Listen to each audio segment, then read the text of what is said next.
Now students, आज का topic है नेक्स्ट बिजनेस स्टडी का कंपनी। बिजनेस करने के कई फॉर्म होते हैं, जैसे सोल प्रोप्राइटर जिसके बारे में आप पढ़ चुके हो, पार्टनरशिप के बारे में पढ़ चुके हो, आप पढ़ चुके हो जॉइंट हिंदू फैमिली बिजनेस के बारे में। आज हम पढ़ रहे हैं कंपनी के बारे में। जैसे ये बिजनेस होते हैं वैसे एक बिजनेस का फॉर्म है कंपनी।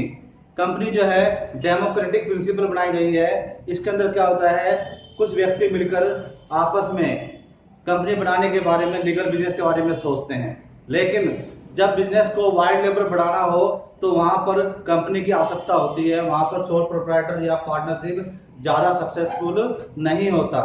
तो आज हम कंपनी के बारे में पढ़ेंगे। कंपनी क्या होती है? कंपनी वो संस्था होती है जो कंपनी एक्ट 1956 के अंतर्गत या कंपनी एक्ट 1913 में अमेंडमेंट किए गए थे, उसके अंडर में जो रजिस्टर्ड संस्था होती है उसको बोलते हैं कंपनी। डेफिनेशन है, a company means a company form and registered under this act. Act है 1956। जो भी 1956, 1956 या 2013 या 2013, इसके अंदर जो संस्था रजिस्टर्ड होती है उसको बोलते हैं कंपनी। कंपनी की डेफिनेशन क्या बनी कि जो रजिस्टर्ड और फॉर्म की गई है 1956 या 2013 के अंडर में, उसको कंपनी कहा जाएगा। कंपनी में क्या होता है कि कंपनी के शेयर होल्डर होते हैं। कंपनी की कैपिटल जो होती है शेयर होल्डर में डिवाइड कर दी जाती है और उनमें से डायरेक्टर अपॉइंट किए जाते हैं। जो डायरेक्टर अपॉइंट किए जाते हैं वो कंपनी को चलाते हैं। Share holder as a investor company में पैसा लगाते हैं। ये सारी विशेषताएं पाई जाती है कंपनी के अंदर। कौन कौन सी विशेषता है? पहली है incorporated association of person. Company को बनाने के लिए स्टार्टिंग में कम से कम कुछ व्यक्तियों का समूह होता है, वो मिलकर कंपनी को स्टार्ट करता है, इनकॉर्पोरेट करता है, कंपनी को बनाता है रजिस्टर्ड। उसमें क्या है, अगर पब्लिक कंपनी है तो कम से कम 7 मेंबर और प्राइवेट कंपनी है तो कम से कम 2 मेंबर होने जरूरी है। तो सबसे पहले कंपनी जो एसोसिएशन होती है उसमें कम से कम 7 और प्राइवेट में कम से कम 2 मेंबर होने जरूरी होते हैं। फिर है artificial legal person.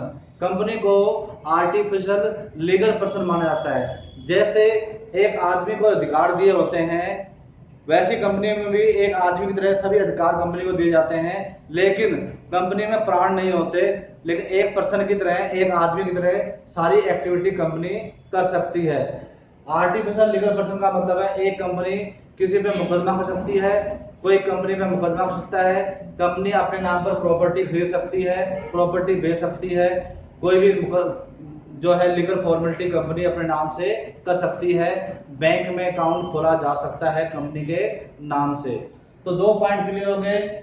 Incorporation association of person है, कुछ व्यक्तियों का समूह होता है, कम से कम 7, प्राइवेट में कम से कम 2 व्यक्ति मिलकर कंपनी को बनाते हैं।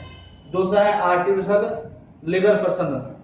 आर्टिफिशियल का मतलब है ऐसा पर्सन, व्यक्ति जिसमें प्राण नहीं है, कानूनी रूप से इसको बनाया गया है और सारे व्यक्ति के अधिकार इसको दिए जाते हैं या जा सकते हैं। अब नेक्स्ट पॉइंट क्या है? नेक्स्ट पॉइंट है हमारे पास separate legal entity. Separate legal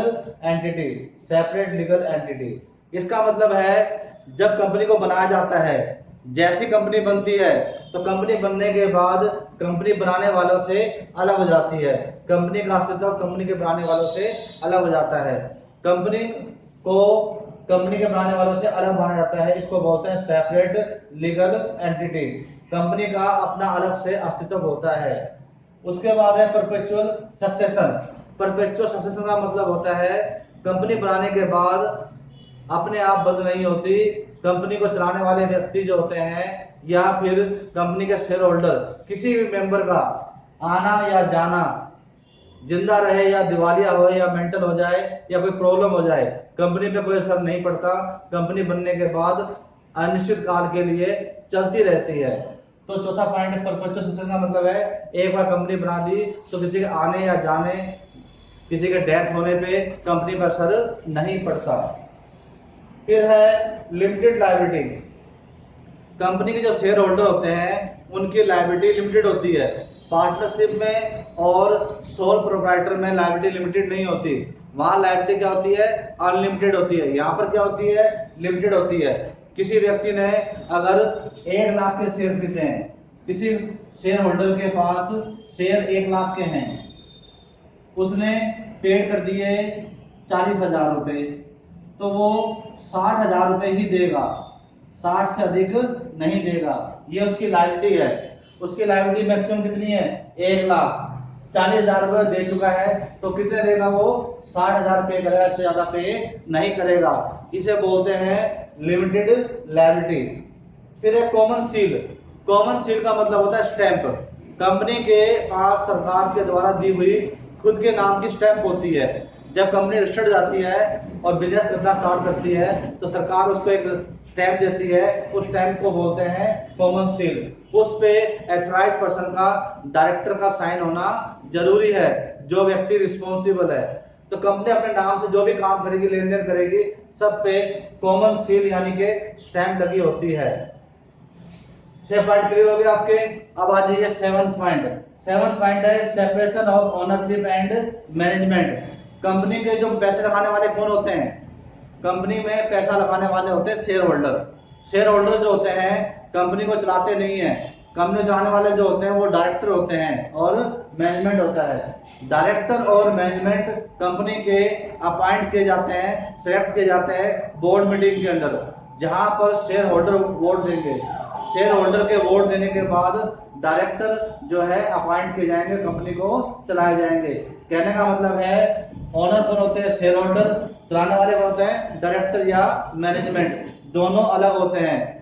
owner और मैनेजमेंट कंपनी में अलग पाए जाते हैं, एक नहीं पाए जाते। अगर मान लो ओनर बनना है तो आपको 51% शेयर खरीदना जरूरी है। फिर है लिमिटेड लायबिलिटी। क्या है? Limited liability. ये हो गया वाला पॉइंट आपका पहले हो चुका है, लिमिटेड लायबिलिटी का पॉइंट हो चुका है। उसके बाद है risk bearing. Risk bearing. Risk bearing का मतलब होता है कंपनी का जो लॉस होता है, पार्टनरशिप में पार्टनर आपस में डिवाइड करते हैं। सोल प्रोप्राइटर में एक आदमी सारे बर्दाश्त करता है, लेकिन कंपनी के मैटर में जो रिस्क होता है सभी शेयर होल्डर में बढ़ जाता है। जितनी उसकी लायबिलिटी है, लिमिटेड लायबिलिटी है, उसके हिसाब से कंपनी का रिस्क सभी शेयर होल्डर में डिवाइड कर दिया जाता है। ये क्वालिटी पाई जाती है, एक ही शेयर होल्डर पे सारा शेयर का लॉस का प्रभाव नहीं पड़ता। ये सब फीचर हैं कंपनी के। पहले बताया मैंने आपको, कंपनी का निर्माण होता है, बनाई जाती है कंपनी एक्ट 1956 के अंतर्गत या 2013 के अंतर्गत जो रजिस्टर्ड संस्था होती है उसे कंपनी कहते हैं। ये फीचर है। कंपनी को बनाने के लिए कम से कम 7, प्राइवेट में कम से कम 2 मेंबर होने चाहिए।